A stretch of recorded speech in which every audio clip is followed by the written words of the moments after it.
Bonjour à tous et bienvenue sur Mental Science, votre chaîne YouTube qui vous parle de santé mentale et d'éducation culturelle dans les communautés africaines. Aujourd'hui, on va parler de la santé mentale des étudiants étrangers. Pourquoi? Parce que la recherche démontre que les étudiants étrangers sont plus vulnérables. En fait, ils présentent parfois des signes de dépression, des troubles liés au stress, des crises suicidaires et même parfois des troubles anxieux. C'est un sujet très important pour nous qui envoyons nos enfants à l'étranger et même pour ces enfants-là qui se retrouvent parfois à l'étranger, loin de leur famille, sans support et sans ressources pour travailler sur leur santé mentale. Aujourd'hui, je suis avec Ruth, qui est une étudiante et qui justement va parler de son témoignage sur le sujet et qui va également nous éclairer sur ce qu'elle a constaté elle-même sur le terrain parce qu'elle a travaillé pas mal aussi sur la santé mentale des étudiants étrangers. Bonjour Ruth.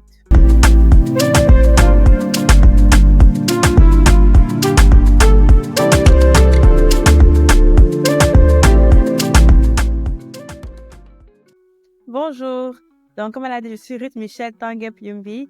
En ce moment, j'étudie à la maîtrise en santé publique, option promotion de la santé, donc santé mentale toujours. Et j'ai un background avec un baccalauréat en neurosciences et une mineure en psychologie. Comme elle a dit, quand j'étais à Sherbrooke, j'étais la présidente de Caribbean African Student Association, l'association des Noirs et des Caribéens de l'université. Et dans ce rôle-là, j'ai eu à travailler avec beaucoup de jeunes qui venaient de l'étranger, de jeunes internationaux, et à voir justement les problèmes qu'ils avaient. Ok, merci beaucoup Ruth. Là maintenant, je vais passer à ma première question. Qu'est-ce qui t'a poussé à t'intéresser à la santé mentale des étudiants étrangers? En fait, c'est dans mes études. Donc, en étudiant la neuroscience, c'est beaucoup le cerveau et le comportement. Et avec ma mineure en psychologie, j'ai eu à apprendre quels sont les troubles psychiatriques qui peuvent arriver ou psychologiques qui peuvent arriver à quelqu'un. Et en travaillant comme présidente, je voyais certains de ces troubles, genre la dépression, comme on a mentionné, l'anxiété chronique chez les jeunes avec qui je travaillais. Donc, je voyais que quand je faisais des événements pour rassembler la communauté, où je parlais de communauté et tout, comment ils se sentaient mieux. Et même souvent, ils me verbalisaient que vraiment, heureusement que tu es là. S'il n'avait pas eu cet événement, si je sais pas qu'est-ce que j'aurais fait, je serais seule dans ma chambre à regarder le plafond toute la journée. Et c'est ça qui m'a poussé un peu à dire, mais pourquoi est-ce qu'on se sent comme ça et comment est-ce qu'on peut faire pour aider ces jeunes-là?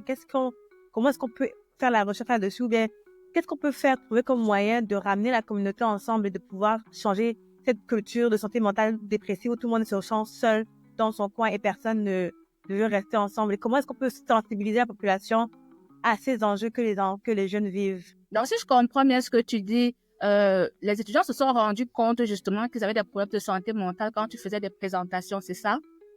Exactement. En fait, ils ne se sont pas rendus compte. C'est quand tu leur dis qu'ils sont genre, ah, donc c'est ça le nom. Eux, tout ce qu'ils sentent, les émotions qu'ils vivent, mais comme en tant qu'Africain, est-ce qu'on va dire qu'on est dépressif? Non, on va dire que, ah non, je suis justement triste, ça va passer. Pourtant, non, tu n'es pas triste.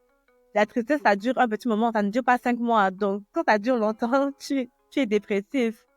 Et c'est vraiment en leur parlant, en leur disant, mais si cette activité a fait que tu t'es rendu compte de ta dépression, c'est bien, maintenant on va chercher de l'aide et c'est va chercher de l'aide là qui devient un peu plus difficile avec qui personne ne va comprendre ma culture d'où je viens. Ah oui, je comprends. En fait, tu as fait de l'éducation, de l'information sur la santé mentale, ce qui a poussé justement la prise de conscience que, ah, mais tiens, je me reconnais dans ça, maintenant, qu'est-ce que je peux faire? Exactement, exactement. Parmi ces étudiants étrangers-là, est-ce qu'il y en avait qui venaient de l'Afrique, d'autres pays? C'était quoi la population? Beaucoup d'Africains et de Caribéens. Donc, encore une fois, j'étais président de l'Association des Caribéens et des Africains. Donc, mon focus, c'était vraiment de rassembler la communauté noire de l'université. Donc, tous ceux qui venaient à mes activités, en grande majorité, c'était des Caribéens. C'était des Haïtiens en grande majorité, puis quelques Africains par-ci, par-là. Et après ça, quand ils t'ont demandé des conseils, où est-ce qu'on peut aller, quelles sont les choses en fait qui ont été mises en place? Qu'est-ce que tu as proposé justement pour faire le lien entre eux et puis les services? J'ai essayé de trouver en ligne des psychologues noirs. On a fait une activité qui s'appelait Black Psychologist. On a invité une psychologue noire qui est venue à l'école expliquer un petit peu les différences entre la population noire et la population blanche et un peu dire comment est-ce qu'on peut faire. Et puis, on a quand même un peu de résistance parce que quand j'ai voulu faire une liste de psychologues noirs pour distribuer aux élèves, on m'a dit à l'école qu'on n'a pas le droit de faire ça parce qu'ils n'ont pas été approuvés par le contentieux de l'école. Donc, malheureusement, c'était le plus loin que je puisse faire, c'est d'en inviter une. Ok, donc ce qui veut dire que tu pouvais inviter un spécialiste justement pour aider dans la sensibilisation, mais ce n'était pas possible de faire une liste de professionnels spécifiques à une communauté pour commencer à distribuer parce qu'il fallait respecter les politiques justement Exactement. de l'école. OK. OK. Et selon ton expérience, en fait, quand tu discutes avec les jeunes de ta génération, quelles sont les causes courantes, en fait, qui vont avoir un impact sur leur santé mentale? L'isolation, c'est le plus grand. Ils se sentent toujours seuls. Bizarrement, chaque jeune se sent seul dans son coin. Pourtant, nous sommes tous ensemble, mais même à ça, tout le monde est seul. Et ensuite de ça, le problème financier. Les étudiants internationaux ont beaucoup de problèmes financiers. On ne se rend pas compte que payer 15 000 l'année, quand il n'y a pas de parents qui peuvent aider trop, c'est difficile. Après, le problème financier, c'est les problèmes de la vie commune, la vie amoureuse, toujours est un des troisièmes facteurs qui font qu'ils ont des problèmes de santé mentale pour ça venir impacter leur vie de tous les jours. Donc, si on commence déjà par l'isolement, donc, ça veut dire qu'ils arrivent ici, ils se sentent seuls. Seuls, quoi, ils n'ont pas d'amis, pas de famille. C'est dans quel sens, en fait, qu'on parle d'isolement? Seul, du genre, même si dans les amis, la famille est loin. Donc, par exemple, je parle du Cameroun. La famille est au Cameroun, c'est quand même 8000 kilomètres. Donc, je veux bien aller parler au téléphone, mais ils ne sont pas avec moi en ce moment réel. Elles, les amis, ils ont des amis qui vont voir à l'école, qui vont voir dans les activités. Mais à la fin de la journée, quand tu rentres à la maison, tu es dans ta chambre. Il n'y a personne d'autre. Papa n'est plus à la porte en train de dire que, oh, Ruth, viens là-bas, fais ceci. Il n'y a personne qui, donc cette chaleur familiale, chaleur humaine, même si tu as des colocataires, tu ne le ressens plus de la même manière. Et je pense que c'est ça qui est le plus grand facteur d'isolement des jeunes. Donc, ça veut dire qu'ils se sentent loin de leur famille. Il n'y a pas vraiment cette chaleur qu'ils avaient quand ils vivaient au pays où tu peux aller chez le voisin, aller chez ton oncle et ta tante. Même quand tu appelles, bon, la technologie a aussi un peu ses limites. Une fois que tu as raccroché, tu te retrouves de nouveau seul. Mais selon Exactement. toi, est-ce que ces jeunes-là font des efforts peut-être pour se faire des amis ici? Qu'est-ce qu'ils mettent en place, en fait, pour lutter contre cet isolement-là? Il y a beaucoup de communautés qui existent, de clubs qui existent pour le social.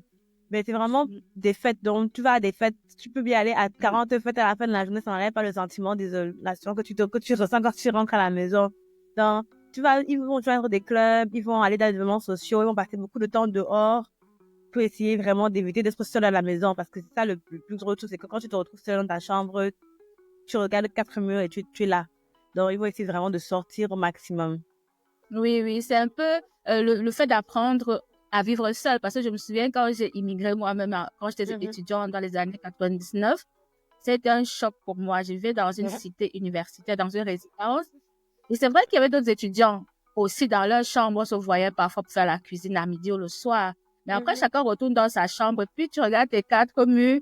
C'est un choc entre ce que tu connais à la maison avec tes parents et ce que tu vis. Les murs te regardent, tu as l'ordinateur, tu as tes cours à lire. Exactement. Tu es seul avec tes pensées. Moi, quand je suis allée à Sherbrooke, mes parents sont ici au Canada avec moi, donc je vais pas mentir que j'ai quand même cette proximité. Mais quand je suis allée quand même loin de la maison à Sherbrooke, quand je rentrais dans ma chambre après, je me suis dit moi et mes pensées, c'était moi et ma tête. Et souvent, ta tête peut t'amener très, très loin, à des endroits où tu veux pas aller, parce que tu commences à penser, et à penser, et à penser, et ça tourbillonne. Tout à fait. Parce que tu n'as rien d'autre à faire. Donc, les pensées vont commencer à aller dans tous les sens. Et je pense même que pour beaucoup d'étudiants, ils sont pas habitués. C'est leur première fois d'être seuls. Il y en a qui quittent leurs parents vraiment pour la première fois. Ils vont devoir apprendre à payer les factures seuls. Ils vont devoir apprendre à aller s'inscrire à l'école seuls, à chercher un travail seul. Et beaucoup sont pas préparés à ça. Qu'est-ce que tu en penses? Exactement. Et même quand ils arrivent ici, l'école dit souvent qu'ils vont aider, mais leur aide est très minime. Donc, on ne t'aide pas à faire tes impôts. Tes impôts, là, non, c'est toi et toi seul. Tu vas découvrir comment le faire. Et si tu ne les fais pas, les conséquences du gouvernement vont venir avec. On va t'aider peut-être à t'installer on va te dire que bon, voici l'endroit où tu peux louer une chambre.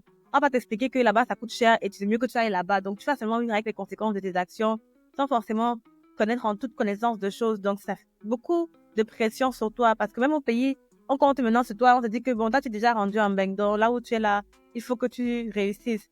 Ce qui fait que la personne qui arrive ici, elle se sent tirée de tous les côtés. D'un côté, elle doit maintenant faire sa vie au Canada, toute seule, dans une ville qu'elle ne connaît pas, elle n'a personne qu'elle connaît, elle ne connaît pas comment le système fonctionne, mais de l'autre côté, on dit que tu es déjà arrivé et il faut que tu commences déjà à montrer le retour. Ah oui, je vois. Ce que tu dis, c'est que tu arrives dans un pays où tu dois encore tout apprendre. Par contre, au pays, la famille pense que tu as déjà fait le maximum. Une fois que En tu es fait, arrivé à l'étranger, tu es arrivé. Donc, tu n'as plus d'autre choix que de réussir. Et ils ne se rendent pas compte. exactement. Ce n'est qu'un commencement, en fait. Toi, tu commences ta vie. Tu es un bébé. Disons-le dans ces termes-là, tu es un bébé qui est en train d'apprendre maintenant à marcher. Et ce n'est pas en une journée que tu vas apprendre, c'est petit à petit que tu vas dire que, OK, voici les meilleurs travaux que je peux faire pour gagner de l'argent. ici, voici mon programme d'études que je fais. En finissant ça, il faut que je fasse un stage pour ensuite pouvoir rentrer dans mon domaine. C'est plein de petits trucs comme ça qu'on ne t'explique pas. Je prends un exemple concret. J'ai une cousine, elle fait comptabilité. Est-ce qu'on lui a expliqué que quand tu fais comptabilité, tu fais un stage après pour devenir CPA? Non, on a seulement dit tu fais comptabilité, après tu vas finir comptable. Non, non, tu finis technicien et après tu fais ton stage et après tu deviens CPA. Et tout ça, dans ta tête, c'était que j'arrive au Canada, je fais mon comptabilité, je deviens comptable, je gagne l'argent, j'envoie au pays directement. Mais quand elle a eu cette réalisation que, ah non, non, j'ai encore un bon 6 mois à faire avant de pouvoir toucher l'argent qu'un comptable fait, c'est comme un choc. Et c'est ce genre de truc-là que les gens ne se rendent pas vraiment compte qu'il faut qu'ils apprennent quand ils arrivent ici. Non, c'est vrai que quand tu arrives à l'étranger, peu importe le pays, il y a tout un apprentissage sur le fonctionnement même du pays. Il suffit pas de dire que tu vas aller t'inscrire à l'école, il faut savoir où se trouve l'école, je fais comment pour y arriver. Et même quand j'y arrive, je vais vers qui en fait? La salle des cours, c'est où? Donc, il y a tellement de choses à faire pour s'adapter. Et souvent, on néglige ça. Parfois, les parents t'envoient à l'étranger, mais ils ne pensent pas à tous ces détails. Bon, c'est pas leur faute aussi, ils ne vivent pas là-bas. Ils se disent que quelqu'un va te guider. Que quelqu'un va te guider. Mais comme tu dis, même quand on te guide, il y a encore des limites. C'est encore toi qui va devoir chercher plus d'informations pour comprendre ce que tu es en train de faire, les débouchés de tes études. Et si tu es mal renseigné, tu peux comme ça perdre de nombreuses années, hein, et te rendre compte en fait que tu as fait le mauvais choix d'études. Exactement. Et puis quand on dit quelqu'un, c'est qui? Parce que les écoles, à la fin de la journée, ils sont à but lucratif. Même s'ils disent qu'ils sont à but, non. Donc, toute leur aide qu'ils t'apportent, c'est parce qu'eux, ils voient un retour qu'ils vont gagner derrière. Il n'y a personne qui va vraiment t'aider de la gentillesse de son cœur. Il faut essayer de trouver. Et les parents, normalement, moi, je pense que quand ils sont au pays, ils devraient être déjà préparés. Comment est-ce que leur enfant va arriver au Canada? Donc, qui va être leur personne ressource? Même, ne serait-ce que si de trouver un ami qui connaisse très, très bien, qui vont dire, pardon, s'il te plaît, guide un peu mon enfant et guide-le comme si c'était ton enfant. Donc, le confier à quelqu'un, l'enfant, quelqu'un qui va pouvoir prendre le temps de s'asseoir avec l'enfant et dire, bon, voilà, qu'est-ce que tu veux faire? Je vais t'aider maintenant parce que moi, je suis déjà installée. Je peux te donner les ressources que moi, j'ai appris au fil du temps. Ça plus rapide aussi pour les jeunes qui arrivent. Tout à fait, tout à fait. Et tu parlais aussi de l'aspect financier, c'est-à-dire les études coûtent cher. Et c'est un stress aussi pour les étudiants parce que tu arrives, tu as parfois des cours, la charge des cours n'est pas simple.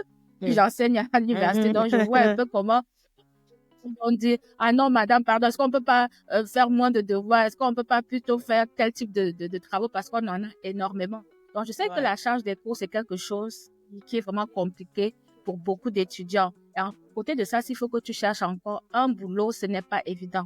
Moi, personnellement, j'ai eu à étudier en travaillant aussi. Je me rappelle, c'était le marathon. Tu finis les cours, dès que tu rentres, tu te partir pour aller jobber, tu reviens, tu dors le lendemain, il faut aller au cours, le week-end, tu es tellement claqué que tu dors et tu te sautes, ah, j'ai examen lundi. C'est pas évident, hein, c'est énormément de stress. Mais comment ils font donc pour gérer l'aspect financier quand ils arrivent ici, ils ne connaissent pas le système? De ton expérience, comment les jeunes se débrouillent? Ils tombent souvent dans des schémas, c'est-à-dire que ils vont faire des petits jobs par-ci par-là, même souvent les jobs un peu en dessous de la table pour essayer de gagner de l'argent d'une manière ou d'une autre parce que non seulement à payer l'école, il faut payer le loyer, il faut payer la passe d'autobus, il faut manger. Donc tous ces facteurs-là font qu'ils vont essayer de jobber le plus possible. Donc souvent ils vont faire des jobs qui font 40 heures semaine à travail, 40 heures semaine à l'école. Donc 5 jours sur 5 à l'école, le soir ils travaillent pour essayer vraiment de récupérer le plus de fonds qu'ils peuvent. Il y en a beaucoup qui ne savent pas comment économiser le crédit. Ouf, l'histoire là de crédit, j'en ai entendu. Qui prennent les cartes, ils arrivent ici, la RBC leur donne $1000 de crédit et ça devient que, oh, j'ai $1000 que je peux utiliser comme ça là. Faut savoir que les $1000 là, tu dois rembourser, hein. Donc, chaque mois que tu utilises, tu dois rembourser. Et si tu ne rembourses pas complet, il y a les intérêts qui arrivent.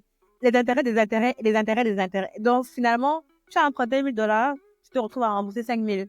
Et tu te dis que, mais comment c'est arrivé? Et dans nos pays, on ne connaît pas le crédit. Est-ce qu'on ne vit pas le crédit? On vit cash. Si tu n'as pas l'argent cash, je reste tranquille. Pourtant, ici, j'ai des amis que je connais, ils sont arrivés ici, on leur a dit qu'on pouvait leur donner un crédit parce que dans le compte, ils avaient mis $15 000 pour prouver qu'ils sont arrivés. La banque leur donne alors le crédit pour pouvoir même s'acheter la voiture. Ils achètent la voiture avec et maintenant, ils se retrouvent dans les trucs que, mais comment si je me retrouve à payer $600 le mois pour la voiture? Je n'ai pas l'argent. Écoute, En fait, c'est qu'il y a une éducation financière qui manque.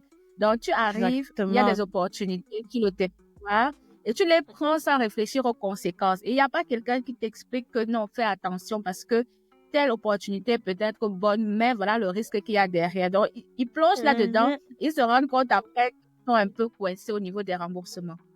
Exactement, et que le travail ne suffit pas pour rembourser tout cet argent-là.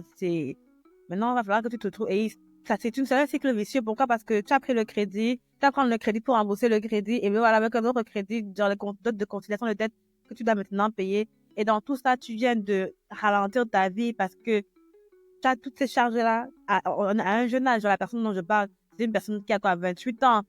Un jeune garçon comme ça, toutes ces charges que tu prends sur toi, maintenant tu veux construire ta vie, tu veux te marier, avoir des enfants, nanana, mais tu as déjà cette pression financière et en plus, comme j'ai dit tout à l'heure, on t'attend au pays, qu'il faut que la mère est malade, le père a quelque chose, ceci, les petits frères aussi doivent venir au Canada, donc c'est dur. Oui, oui, oui. Non, ça, c'est un point important que tu soulignes, c'est la pression de la famille restée au pays. S'il y a plusieurs types de pression, il peut y avoir la pression de la réussite. Donc, tout ce qu'on te demande, c'est, on a déjà trop dépensé sur toi, maintenant, il faut que tu réussisses. Mais il y a d'autres familles où, non seulement il faut que tu réussisses, mais il faut que tu commences déjà à envoyer l'argent à la famille ou alors même pour rembourser les frais de voyage, parce que parfois la famille a dû emprunter et tout pour que tu partes. Il faut que tu arrives, tu travailles pour vivre et tu travailles pour rembourser. Est-ce que c'est des cas comme ça que tu as déjà eu? Oui, oui, oui, oui, oui. Et ça, c'est souvent les cas des gens qui sont les plus stressés. Donc, ceux qui ont plus d'anxiété, c'est ces gens d'anxiété. C'est ces gens-là. Pourquoi? Parce que ils se retrouvent dans ce petit cercle où ils sont genre, comment ils font pour avoir l'argent? Où leur tête est seulement sur l'argent. Et ils n'ont même pas le temps de se concentrer sur leur école parce qu'ils sont seulement en train de penser argent, argent, argent, argent, argent, argent, argent. Et c'est des gens qui ne dorment pas, qui mangent à peine. Que tu vois, la personne est arrivée ici avec un peu de corps. Maintenant, elle est maigrichonne. Tu ne peux plus la reconnaître parce que elle passe son temps à travailler et en même temps, elle essaie de ne pas échouer ses cours. En fait, c'est un stress additionnel parce que il faut qu'elle envoie l'argent au pays, mais il faut qu'elle réussisse aussi ici. Et parfois, les familles ne comprennent pas, ou même parfois, même l'étudiant ne sait pas comment expliquer ça à sa famille. Parce qu'il dit, mais comment je vais leur expliquer que je suis arrivée justement à l'étranger et puis c'est moi qui me plains. Bon, puisqu'on est censé voyager et puis c'est un peu le paradis, mais ce n'est pas la vie d'étudiant, n'est pas du tout facile. C'est ça. Comment tu expliques que tu n'es pas riche? Comment tu expliques qu'en arrivant ici, le travail que tu as trouvé, on te paye $15 de l'heure? Parce que souvent, les gens ne réalisent pas que quand tu travailles à McDo, là, tu ne gagnes pas 20 000, tu gagnes $15 de l'heure. Et dans cet argent-là, le gouvernement prend sa part. Parce que que tu sois canadien ou pas, il récupère d'abord ce qui lui est dû. Et toi, tu restes avec le reste. Donc, ce $15 de l'heure, on peut dire qu'on te paye vraiment $10 de l'heure. Si on a parlé de salaire net que tu vas recevoir. Enfin, j'allais dire que maintenant, calculons tes charges. Tu dois payer $10 de l'heure. $600, c'est le loyer minimum à Montréal. Donc, disons, Montréal, $600 par mois pour soit colocation, soit appartement, tu vois. Après ça, la passe de bus, c'est $90 par mois que tu dois payer. Donc, tu as $190 par mois. Tu as payé tes frais de scolarité. Habituellement, c'est environ entre 12 et 15 000 dollars la session que tu dois payer comme frais de scolarité. Donc, quand tu additionnes tous ces facteurs-là, tu vois que les mathématiques ne fonctionnent pas.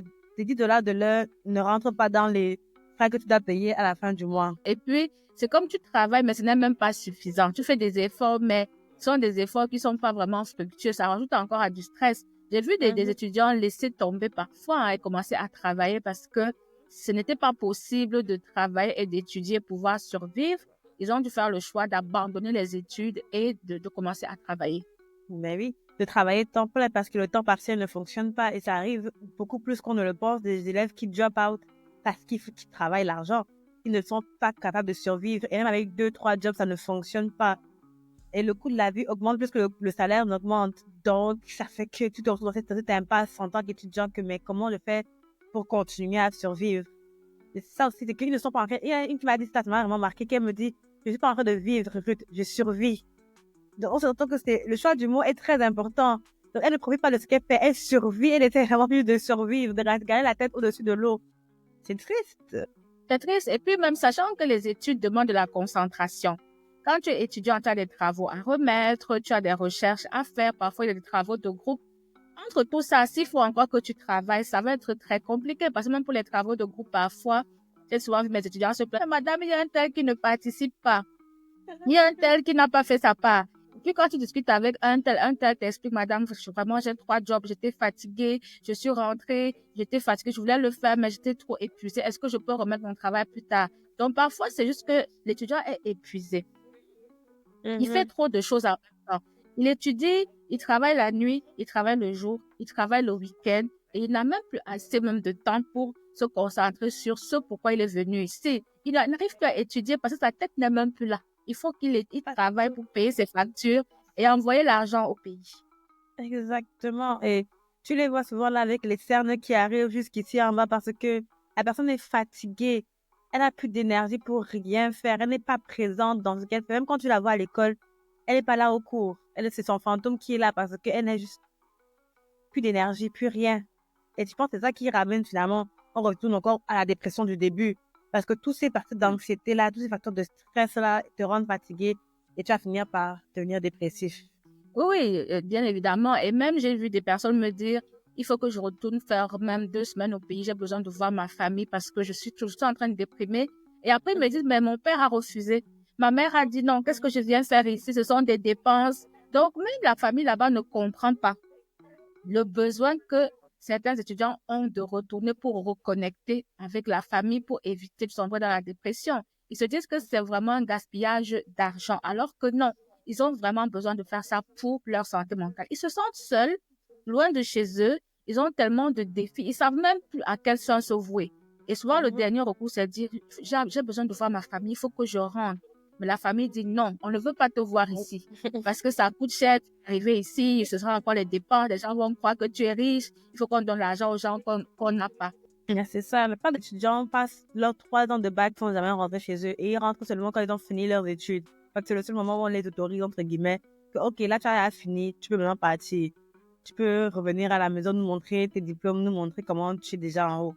Mais c'est que 3 ans loin de ta famille, je sais pas s'il faut que quelqu'un fasse l'expérience, ceux qui n'ont pas fait l'expérience, passer 3 ans loin de chez vous, quelque part dans une nouvelle ville, un nouveau pays. Et dites-moi comment vous vous sentez après, parce que vraiment ce n'est pas facile.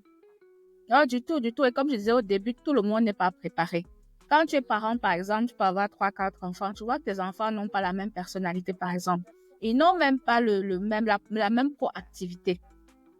Il y a des enfants, tu sais que bon, si j'envoie celui-ci tout seul ailleurs, il saura se débrouiller, il va se renseigner.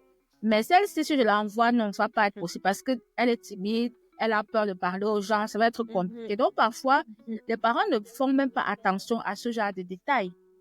Ouais. Parce qu'un enfant qui est toujours enfermé sur lui, qui a peur des gens, tu l'envoies dans un pays où toi-même tu ne connais personne, où l'enfant ne connaît personne, il va arriver parfois en plein hiver, le choc climatique, pour te renseigner, la question du logement ou loger, c'est pas évident. C'est vraiment pas facile.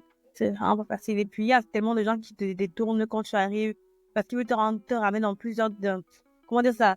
Ils veulent t'amener dans des trucs qui ne sont pas forcément les mieux pour toi et les gens ne n'ont pas ton meilleur intérêt à cœur non plus. Et tout le monde va te dire qu'il connaît. Il va te dire que non, moi, ça fait 15 ans que je suis ici. Je connais déjà, je peux t'aider.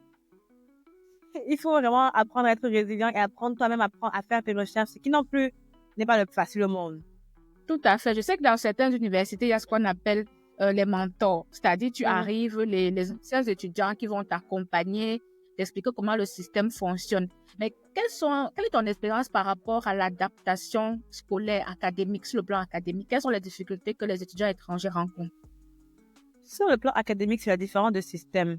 Dans ceux qui viennent souvent d'Afrique, c'est le système français qui est installé là-bas en grande majorité. Le système américain et le système français, c'est très différent. Moi, j'ai fait les deux systèmes. Donc, j'ai fait le collège, le lycée, donc ici au Québec, mais dans un établissement français. Mais j'ai aussi fait le système américain, c'est-à-dire à l'université. Et les différences que je constate justement, c'est que le système français est un peu plus lent. Il te laisse plus de temps pour souffler, pour reposer. Ils ont des pauses, ce qu'ils appellent les blocus, souvent entre deux périodes pour vous laisser le temps aux étudiants de respirer.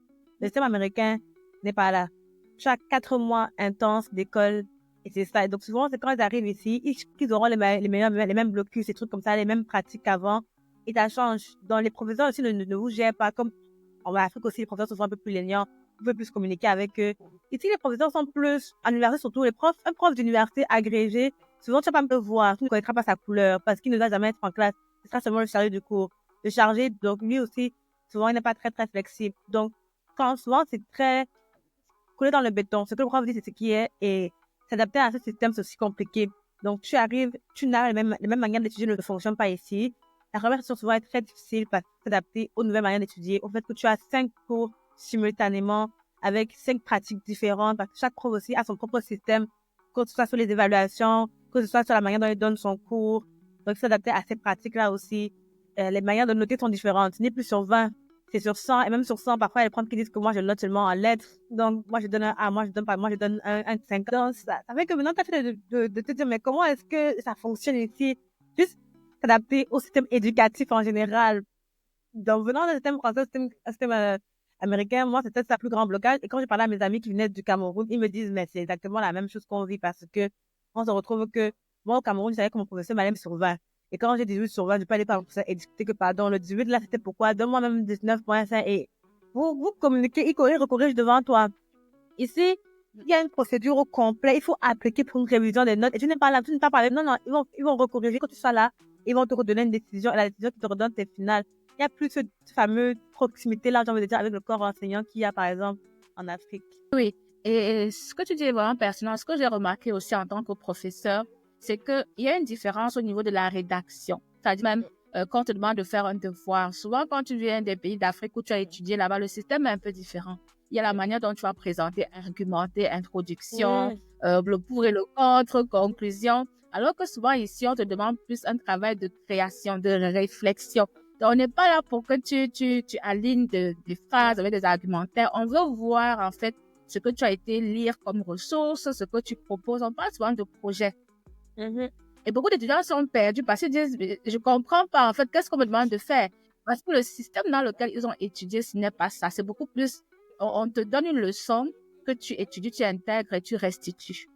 Alors que parfois, ici, ce n'est pas ça. On te donne une leçon, mais c'est pour que tu puisses utiliser ça et aller faire tes propres réflexions et produire un résultat différent, quelque chose de nouveau. Et parfois, certains sont perdus avec ça. Ils savent pas comment faire. Exactement. C'est que quand on te donne un travail ici, souvent les explications du travail, j'ai un cours là en biostatistique où le professeur, c'est l'explication, c'est 3 lignes. Donc il a dit, vous allez faire ça, vous allez faire ça, vous allez faire ça. Et quand tu lui demandes plus d'explications, il dit, mais je vous ai déjà tout expliqué. Débrouillez-vous avec ça. Donc, soit tu te crées, et imagine quand tu es dans un système où on te tient un peu par la main, parce que le système français, on te tient un peu par la main, on te dit, oui, tu dois écrire, ça, on te donne comment dire, des guides très, très clairs de ce que tu dois faire et Oui. que tu dois dire. Oui, exactement. Et des guidelines. Pourtant, ici, il n'y a pas vraiment trop de guidelines. Ça dépend du professeur qui te donne pas. Donc, le système très, très différent et c'est un très gros blocage. Non, non, effectivement, c'est vrai. De toutes les façons, il y a tellement de défis, et que ce soit au niveau du logement, de l'école. Et même parlant du logement, je sais que beaucoup d'étudiants ont parfois cette difficulté-là, surtout ici en Amérique du Nord, à trouver un logement seul, ce qui les amène dans ce qu'on appelle la colocation. Et parfois, ça ne se passe pas très bien parce qu'en tant que parent africain, j'imagine pourquoi la plupart des parents ne veulent pas que leurs enfants aillent coloquer avec d'autres. Parce qu'on a toujours cette mentalité-là de non, non, il va gâter mon enfant et tout. Mais si on ne connaît pas les réalités du pays, on ne va pas comprendre que l'enfant n'a pas assez d'argent pour aller habiter seul parce que ça coûte extrêmement cher. Parfois, tu n'as pas le choix que d'aller habiter avec d'autres personnes. Mais ça peut arriver que tu tombes sur de mauvais ou de mauvaises colocataires ou colocatrices et ça va ajouter encore à ton stress et ça peut nuire à ta santé mentale. Est-ce que tu as des exemples comme ça qui sont arrivés à ta connaissance? Des personnes qui sont allées louer avec d'autres personnes, ça s'est vraiment mal passé. Oh, il y en a tellement. C'est qu'on à énumérer. Il y en a, c'est plus courant qu'autre chose. Genre, il y a aussi des cas où c'était bien passé, mais habituellement, les colocations finissent mal. Genre, ça ne finit pas très, très bien. Parce que tu ne connais pas avec qui tu vas chambrer. Tu ne connais pas ton voisin de chambre. Et tu as beau dire, non, il a l'air bien, ou bien il a l'air bien, la personne a l'air correcte. Tu ne sais pas qui c'est. Tant que tu ne sais pas avec quelqu'un, tu ne connais pas qui c'est. Et il y a eu des situations où on a volé ton argent. Tu dis que mon argent est passé où on était seulement à deux dans la maison si mon argent est où. L'autre te dit qu'il ne sait pas. Donc, toi, tu crois que tu deviens folle. Ou bien des situations où on casse tes affaires, on détruit tes trucs, tu wonders, mais comment est-ce que j'étais dans la maison si je pars, une journée, je reviens, tous mes plats sont cassés, tous mes verres sont cassés, ta colocataire te dit seulement que, j'ai pris, sans faire exprès, j'ai cassé. Et quand non, tu dis que rembourse-moi, il n'y a pas l'argent pour rembourser.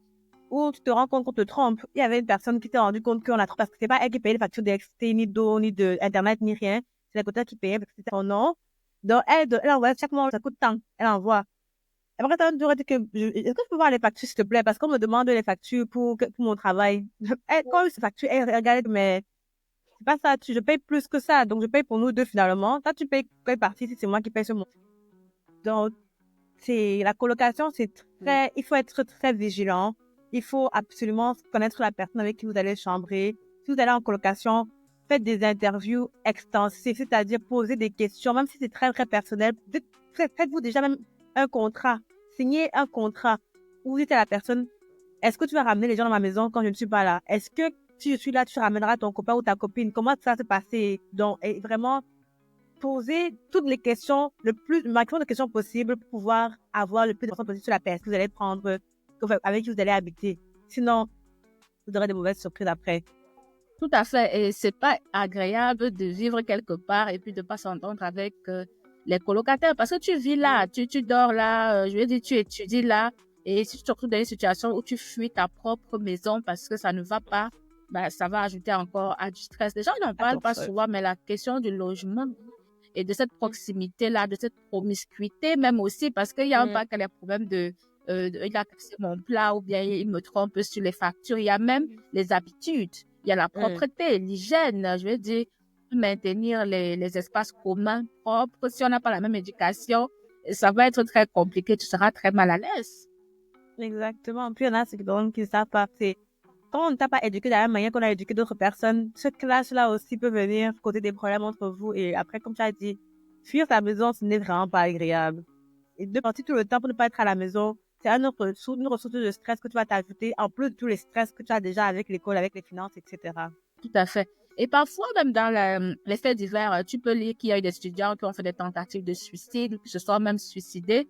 Il y en a même qui sont aussi dépressifs. Est-ce que c'est des cas que tu as rencontrés dans ton association ou auprès de toi, des personnes comme ça qui se sont suicidées ou bien qui sont dans des situations de santé mentale, entre guillemets, un peu graves?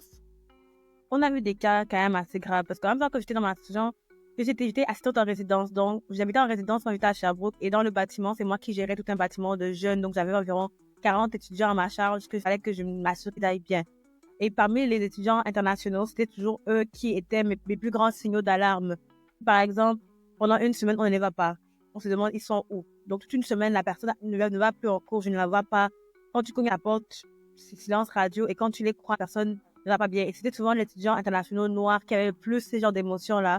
Et quand je leur posais la question, c'était souvent que c'est vraiment toute la combinaison d'événements, toute une combinaison d'événements qui faisait qu'ils se rendaient dans des pensées noires. Et habituellement, nous, au moins, c'est très proche de tout le monde. On arrive à stopper ça assez rapidement. Mais je sais que dans d'autres villes, dans d'autres endroits, c'est possible qu'il n'ait pas réussi. Donc, le cas le plus grave que j'ai eu, c'est un étudiant qu'on a dû renvoyer. Genre, j'ai dû parler à l'école et on a renvoyé chez lui. On a dit, tu ne peux pas rester parce que là, ça ne va vraiment plus parce que on était en plein milieu du semestre. La personne ne pouvait plus tenir. Elle était juste à bout. Le travail, l'école, la famille, tout ça faisait que la personne était rendue au maximum, je pense, de ce qu'elle pouvait tenir en tant qu'émotion. Et dans les cas comme ça, est-ce qu'il y a des ressources spécifiques que tu recommandes aux jeunes? Tu les connectes à quelle source en fait de soutien? C'est vraiment essayer de parler avec un professionnel parce que ça, tes amis peuvent bien t'aider et on peut bien discuter avec la personne, mais quand tu n'as pas l'éducation nécessaire pour aider la personne, tu peux pas faire plus. Moi, j'ai l'éducation, j'ai un petit bac en psychologie parce que j'ai étudié ça au baccalauréat, mais je n'ai pas une maîtrise, je n'ai pas un doctorat en psychologie. Donc, je peux faire seulement un petit. J'ai fait c'est les premiers secours mentaux, j'ai fait les premiers secours santé mentale, les premiers secours physiques, mais encore une fois, c'est les premiers secours. Donc, c'est vraiment la base pour l'urgence. Pour aider avec les problèmes qui sont sous-jacents, je ne peux pas. Et donc, souvent, je dis à ces jeunes-là, il est temps que tu parles à papa et maman, il est temps que tu parles à un professionnel et on travaille ensemble. Moi, je vais sur Internet et je fouille pour trouver une ressource qui est proche, qui peut les prendre rapidement. Et souvent, pour la personne en tant que telle, c'était arrivé au niveau où on avait appelé les parents. On a dit que bon, il est temps que vous prenez un billet d'avion, soit vous venez ici, soit votre enfant rentre parce que ça va pas venir ici, là. Il peut lui arriver quelque chose. Donc, moi, perso, dans mon association, c'est vraiment essayer de les connecter à de l'aide à la santé mentale, à des professionnels qui peuvent aller chercher qu'est-ce qui ne va pas et comment est-ce qu'on peut les aider. Tout à fait, c'est vraiment un très bon point. Comme tu dis, tout le monde peut soutenir la santé mentale en fonction de son niveau de connaissance et d'expérience. Comme tu dis, tu as bien délimité ton domaine de soutien et c'est très bien. Moi, par exemple, j'ai souvent des jeunes qui me sont référés ou arrivent chez moi, eux-mêmes, ils ont fait des recherches. Ils sont étudiants, ils sont vraiment en pleine dépression, mais ils ne peuvent pas en parler avec leur famille. Pourquoi il y a des familles où la communication n'est pas possible? Parce que ça va dans un seul sens. C'est papa et maman qui parlent et tu écoutes. L'autre sens n'est pas possible. Et c'est dommage parce que quand ils t'expliquent la situation, c'est quelque chose de tellement logique. Comme tu te dis, mais si tu expliques ça à tes parents, c'est tellement logique qu'ils sont censés comprendre. Mais il y a une peur. C'est, ah, madame, vous ne connaissez pas mon père. Vous ne connaissez pas ma mère. Ça va même pas être possible. Si j'essaie de parler de ça, ils vont mal réagir, ils vont me mettre la pression ou alors ils vont m'insulter. Et je ne veux pas vivre ça, surtout que c'est eux qui payent les études. Donc, je vais vraiment essayer juste de voir ce que je peux faire pour aller mieux et avoir les résultats qu'ils demandent. Donc, il y a des parents qui ont leurs enfants à l'étranger, mais les enfants vont mal. Ils ne sont pas au courant. Pas parce que les enfants ne veulent pas leur en parler, mais parce qu'ils ne sont pas ouverts. Ils sont fermés à la communication. Ils sont dans l'autoritarisme. Je ne dis pas que c'est mauvais d'avoir de l'autorité. Je suis moi-même maman. Mais je pense qu'à un moment donné, surtout quand tu as ton enfant à l'étranger et que tu n'es même pas à côté, il faut vraiment que tu sois ouvert. Tu dois poser des questions. Tu dois écouter. Tu ne dois pas juger parce que tu n'es pas là-bas. Tu ne vis pas là-bas. Et même si l'enfant du voisin est dans le même pays et que tout se passe bien, tu n'en sais rien. Tu ne sais pas ce qui se passe. Donc, c'est vraiment important pour les parents d'être à l'écoute de leurs enfants quand ils les envoient tout seuls dans un pays étranger. Ouais. Souvent, ils sont fermés, mais quand tu donnes un cri du cœur, ils vont comprendre. Quand ils vont voir leur enfant en détresse, aucun parent ne voit son enfant en détresse. Là, c'est le moment où ils vont t'écouter, ils vont te comprendre. Donc, si tu te sens mal, prends la chance. Même si c'est n'importe qui, même si c'est ton papa, c'est le papa avec le cœur le plus dur parce que lui, il est très sévère là. Ne t'inquiète pas, tu es son enfant. S'il y a une personne qui peut ouvrir son cœur, c'est toi. Parle-lui, dis-lui ce que tu ressens. Et c'est vrai qu'il y a ce blocage africain où on ne veut pas forcément dire que oh, mon enfant est malade, mon enfant est ceci, mais trouve le mot pour lui expliquer que papa, en ce moment-là, je ne me sens pas bien. Et il va t'écouter. C'est ça. Et les parents ont aussi peur des mots comme dépression, santé mentale, parce qu'il y a beaucoup de stigmatisation tout autour. Ils vont dire quoi, mon enfant arrivé à l'étranger, il est devenu fou. Alors que non, parce que aussi beaucoup de parents, et c'est normal, on vient d'une autre culture où on ne conceptualise pas le bien-être et la santé mentale avec les mêmes termes. Donc, quand tu vas utiliser des termes étrangers comme dépression, trouble anxieux, trouble lié au stress, on va dire, mais c'est quoi cette histoire encore? Ils ne vont pas comprendre de quoi tu es en train de parler. Donc, les jeunes qui nous écoutent ici, si vous voulez parler de vos problèmes à vos parents, essayez d'utiliser des termes qu'ils peuvent comprendre. Parce que si vous commencez à utiliser des termes qui font peur, ça risque de les effrayer et ils vont être dans la résistance, parfois dans la colère et le rejet. Il faut tenir compte du fait que beaucoup de parents ne connaissent pas grand-chose aussi à la santé mentale avec les termes que nous, on utilise à l'étranger, je veux dire. Parce qu'avec notre culture, oui. Si tu ne te sens pas bien, tu parles à tes parents avec des mots qu'ils comprennent. Ils vont le comprendre. Exactement, juste vulgariser. Oui, si tu veux des termes d'ailleurs, tu vas dire, mais tu es parti quand jusqu'à tu commences à avoir des problèmes de blanc. En fait, bloquer la communication et puis ça va être... Tu viens de dire un truc vraiment qui c'est vraiment un problème de blanc. Quand même, quand eux, les jeunes, souvent, eux aussi, utilisent ces termes-là, que non, je ne suis pas dépressif, c'est problème de blanc. Non, non, moi, je suis seulement fatiguée. C'est vraiment un truc qu'il faut qu'on enlève de nos esprits, qu'on enlève que c'est seulement les blancs qui sont dépressifs. Nous aussi, on peut être dépressifs. Et c'est vraiment pas la même manière.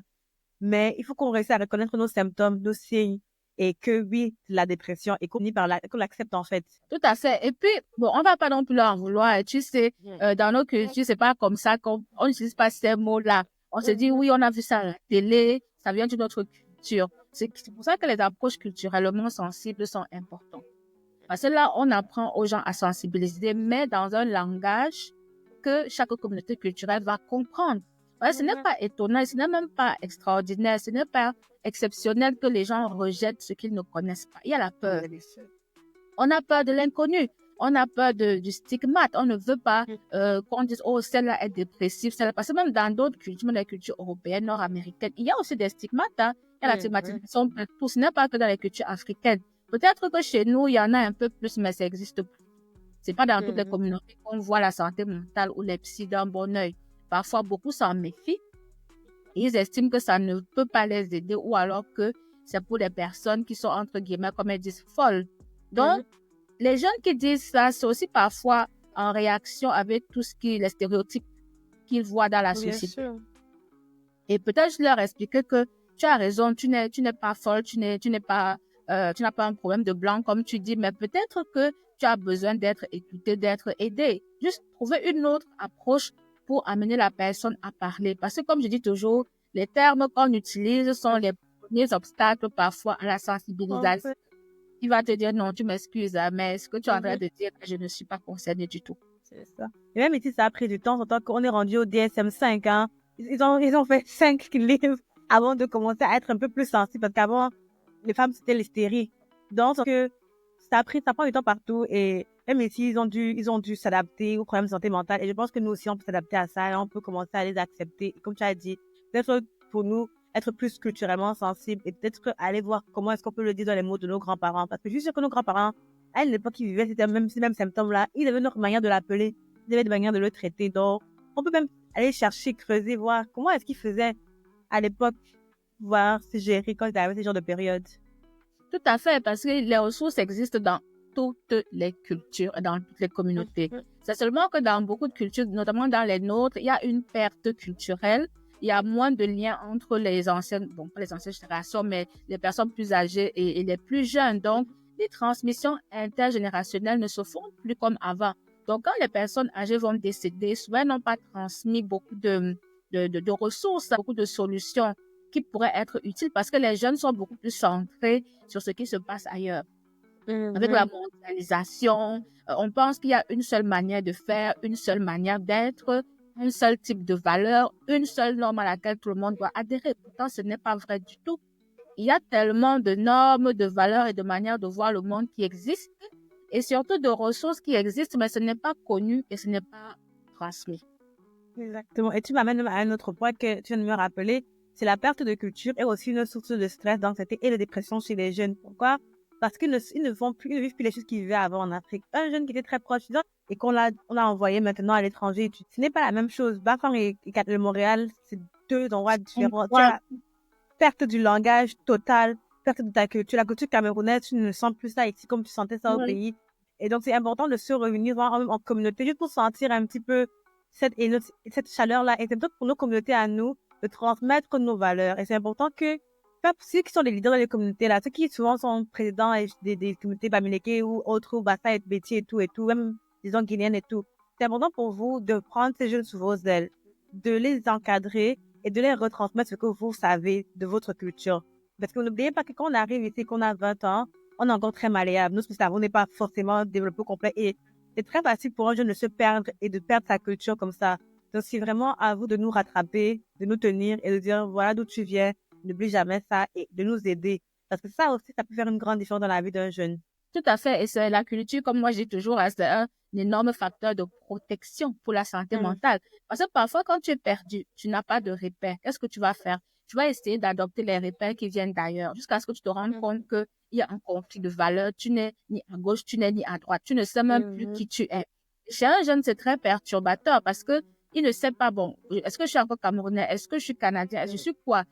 Entre les deux, parce que des deux côtés, on me dit que je suis pas tout à fait ça. Donc, il est perturbé.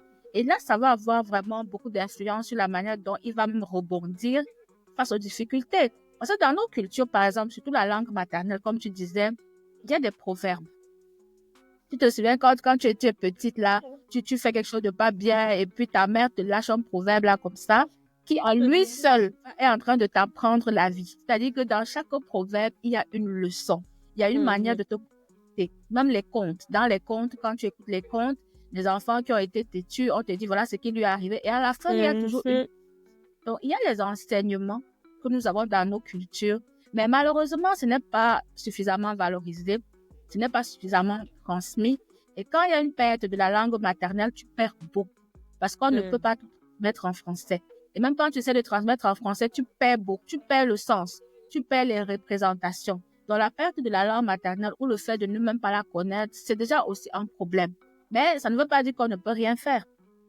On peut essayer de trouver d'autres moyens de valoriser justement ces enseignements-là. Moi, j'encourage beaucoup des gens à lire, à écrire même des livres et à être en contact avec des gens qui connaissent bien leur culture.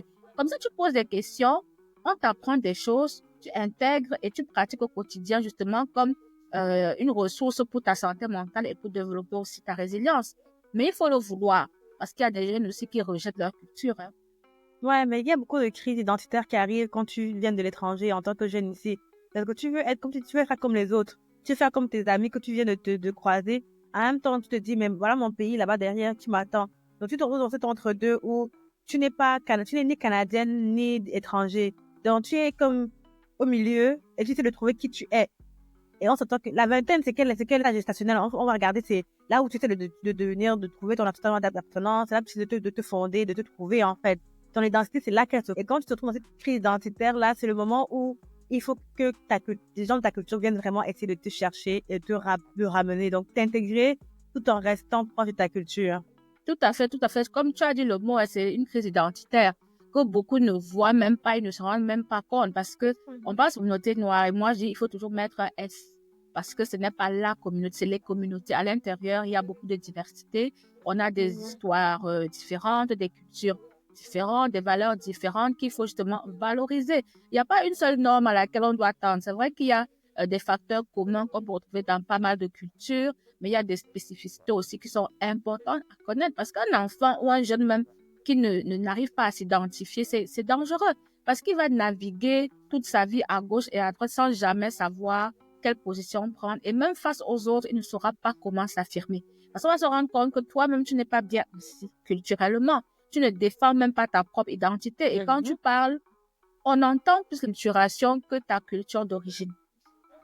Et ça, c'est dommage, parce que pour s'intégrer, ce n'est vraiment pas évident. Mais comme tu dis, ça prend aussi qu'il y ait des personnes qui vont tenir la main de ces jeunes-là pour leur montrer le chemin. Parce que parfois, même les parents eux-mêmes ne savent pas. Il y a des parents qui eux-mêmes n'ont pas un très grand bagage culturel. Il y a des adultes aussi qui ne connaissent pas vraiment aussi leur culture parce que ça touche tout le monde. La perte de la culture, ce n'est pas que les jeunes. Il y a même des adultes, des parents qui ont perdu aussi beaucoup de leur culture. C'est quelque chose qui doit être fait à tous les niveaux, que ce soit les jeunes, les jeunes adultes, les parents et même les grands-parents. C'est un travail vraiment communautaire. C'est surtout une question à te rappeler que tu ne viens pas d'ici. Je sais pas, moi, le nombre de fois qu'on m'a demandé tu viens d'où. Et quand je leur ai dit je viens de Montréal, non, non, non, tu viens d'où? Ah, je viens du Cameroun. On me dit ah, d'accord, donc c'est de là que tu viens. Donc, on va toujours te rappeler que tu n'es pas d'ici. Donc, exactement. Donc, autant mieux nous-mêmes, on embrasse nos origines, on embrasse notre culture et on plonge dans la tête première et on essaie de transmettre ça aussi à nos enfants. Parce que je trouve que c'est triste que ma génération risque de tout perdre et que nos enfants à nous risquent de ne pas savoir d'où est-ce qu'ils viennent, c'était quoi leur culture d'origine, juste parce qu'on a immigré dans notre pays. C'est la perte est très, très importante dans notre communauté et surtout dans notre génération. Et c'est vraiment important qu'on se rattrape maintenant avant qu'il ne soit trop tard. Tout à fait, il faut créer des initiatives culturelles, il faut les pratiquer. Parce qu'il ne suffit pas on va organiser une activité, on reste là 2 heures, on fait des tam-tams, tout ce que tu veux, puis on part. Non, c'est que tu arrives là-bas, qu'est-ce que tu as fait? Comment est-ce que tu intègres ça dans ta vie? Parce que sinon, ça devient du folklore, ce n'est pas un apprentissage. Or, la culture est beaucoup plus vaste que ça, c'est pas folklorique. Il y a des enseignements derrière. Quand tu vas à un atelier, il faut que tu prennes ton stylo, tu notes, j'ai appris quoi là-bas? Comment aider dans ma vie quotidienne pour résoudre mes problèmes, pour m'affirmer. Et c'est un travail que beaucoup de gens n'aiment pas faire. Je veux dire, tu vas voir quelqu'un, il est très rapide à aller mettre un habit traditionnel, prendre une photo et arrêter la queue de cheval, poster sur les réseaux sociaux. Mais si on lui demande, qu'est-ce que ça veut dire? Par exemple, la queue de cheval que tu arrêtes là, ça veut dire quoi? Il va pas savoir. Le vêtement que tu portes là, est-ce que tu sais que tu n'es pas censé le porter comme ça juste pour prendre une photo? Il ne le sait pas. Ce n'est même pas de sa faute. Il n'est pas au courant. C'est que beaucoup de personnes, par ignorance, vont parfois utiliser des symboles culturels comme une affirmation.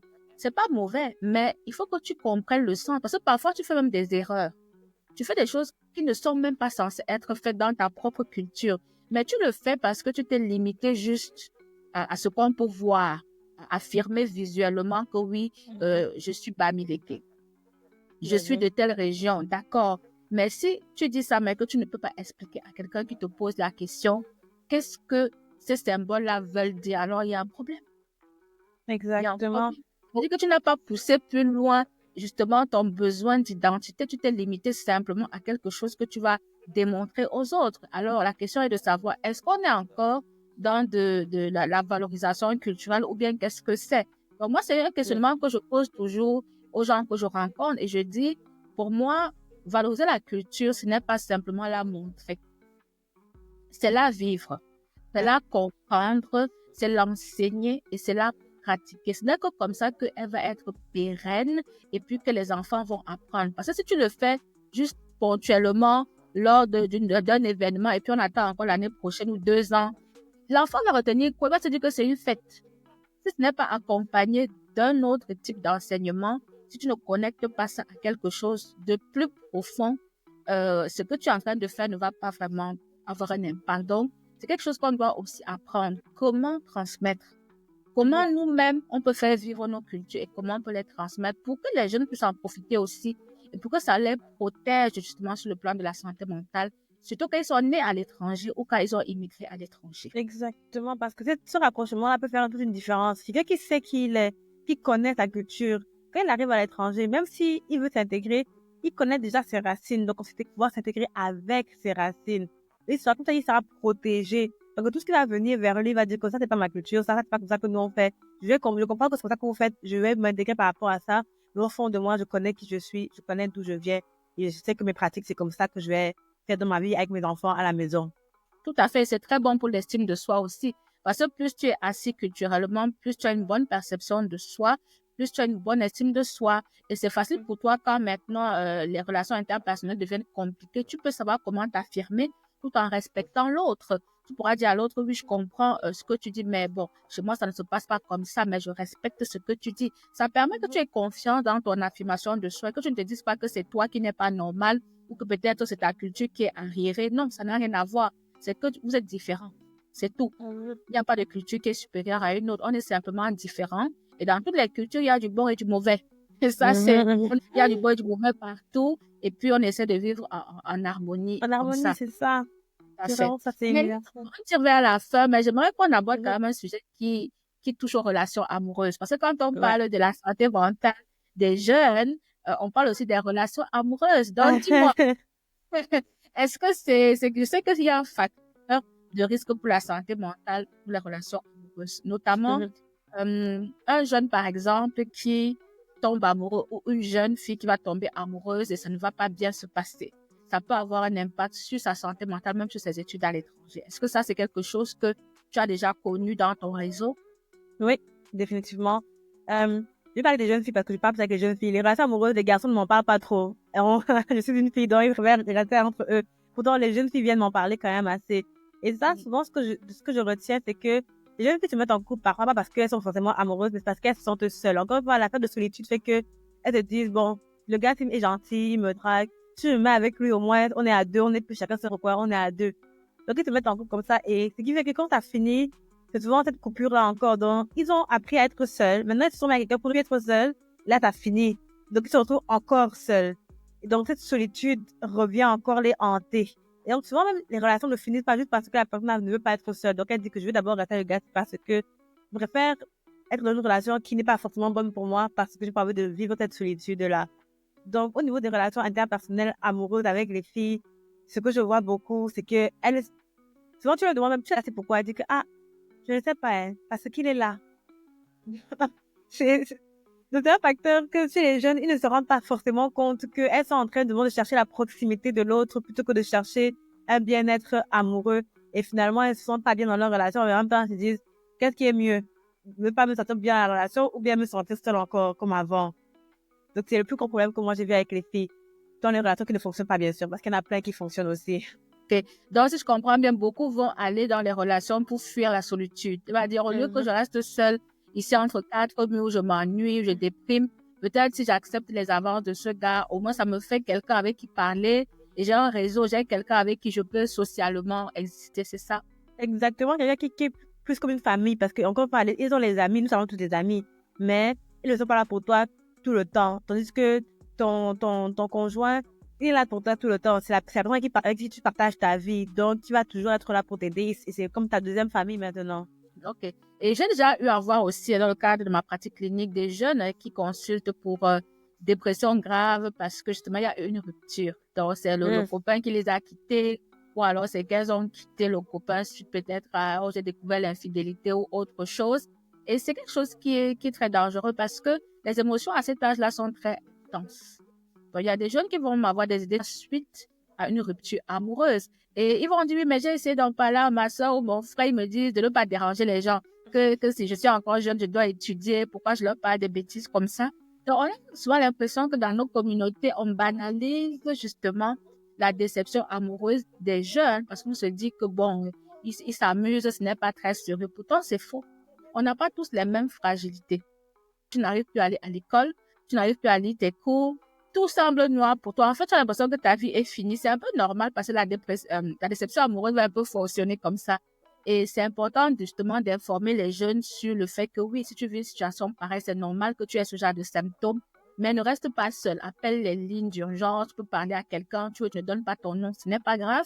Mais il y a pas mal de lignes d'écoute qui existent on peut appeler, il y a même Jeunesse aussi, on peut appeler pour parler à quelqu'un, pour dire voilà, je me sens pas bien, telle chose s'est passée. Et tu as au moins quelqu'un qui va t'écouter, qui va te soutenir. Et puis après, bon, tu te sens mieux, puis tu rappelles quand tu veux. Donc, les déceptions amoureuses, c'est quand même quelque chose qui peut rendre une personne vulnérable. Surtout si la personne essaie d'en parler à sa famille, qu'on lui dit, non, mais franchement, tu es trop jeune pour souffrir à cause de ça, ce n'est rien, ça va passer. Si on banalise ça, la personne va se sentir seule. Je ne sais pas à qui parler de ça, on va se moquer de moi dans ma famille, je ne peux même pas oser parler de ça à mes parents. Donc, beaucoup comme ça souffrent en silence et cette déception va affecter leurs résultats scolaires et personne ne saura que c'est à cause de la relation qui s'est terminée. Exactement. Puis ça commence aussi dans les groupes d'amis. Parce que dans les groupes d'amis, quand tu commences à dire que j'ai pleuré à cause du gars, c'est pas que de toi que, toi tu pleures à cause, moi, je pourrais jamais pleurer. Donc même les gens qui ont déjà pleuré vont dire que, moi, je pourrais jamais pleurer d'un gars. Ce qui fait que la personne, même pour en parler après, elle va se sentir mal. Elle va se dire que, mais voilà, mes amis qui se moquent de moi, ma famille se moque de moi. Donc c'est aussi important pour les jeunes. Voilà, je parle vraiment aux jeunes. Soyez gentils, s'il vous plaît. Quand vous parlez de tes problèmes, au lieu de vous moquer en premier, écoutez d'abord. Ne soyez pas sarcastique d'un coup. Écoutez ce que la personne vous dit. Et si ce n'est pas dans votre comment dire, catégorie d'aide, ou pas aider la personne avec ce problème-là, référez-la à quelqu'un d'autre. Au lieu de rire. Tout à fait. Parce qu'il peut arriver qu'on ne puisse pas aider la personne. Ce n'est pas grave, mais on peut seulement écouter et dire, écoute, peut-être tu devrais appeler telle ressource, ça pourrait t'aider. Donc, on peut ne pas aider, mais on ne doit pas devenir un problème pour la personne. Que la façon dont tu as réagi l'a tellement affecté qu'il a l'impression qu'en fait, il est responsable de ce qui se passe. Donc oui, faisons attention à nos mots, à la manière dont on réagit face à la détresse de quelqu'un d'autre. Maintenant qu'on arrive à la fin de cette rencontre, est-ce que tu aurais un mot à dire pour les jeunes ou pour les parents qui nous écoutent? Et oui, j'ai quelques petits mots à dire pour tout le monde.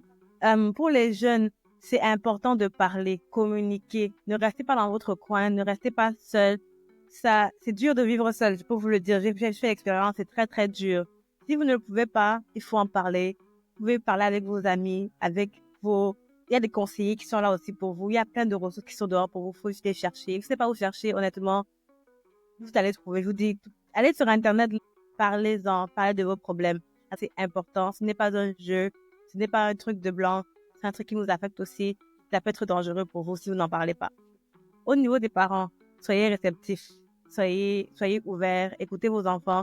Et regardez les signes. Moi, je travaille dans un centre de jeunesse où, disons, en détention, les enfants viennent là-bas parce qu'ils ont été arrêtés par la police et tout.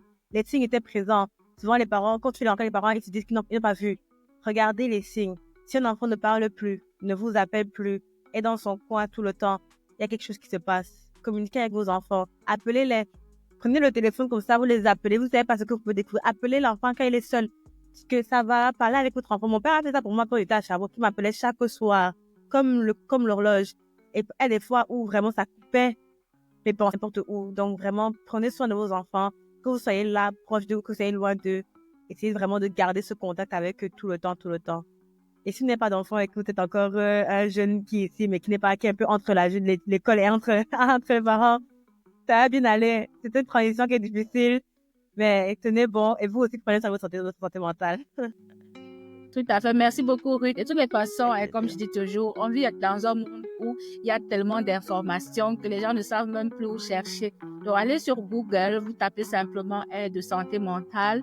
Et il n'y a pas que les psys qui peuvent aider, il y a des thérapeutes aussi. Donc, il y a des psychothérapeutes, il y a des travailleurs sociaux, il y a des psychoéducateurs. Donc, les professionnels de la santé mentale sont nombreux. Il y a même ton médecin de famille. Et si tu as peur, tu vas voir ton médecin, tu lui ton problème, il va te recommander quelqu'un parce qu'il a un réseau.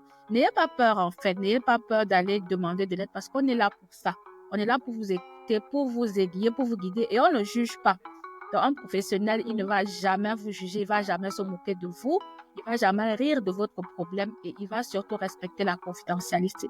Donc voilà, si jamais vous avez aimé cet entretien, laissez-nous des commentaires ou posez-nous des questions et puis nous allons y répondre. Donc, merci beaucoup Ruth d'avoir pris ton temps pour discuter avec moi et puis bon, on se dit peut-être une prochaine fois pour un autre sujet sur la santé mentale des jeunes. Bien sûr, merci beaucoup de m'avoir reçu.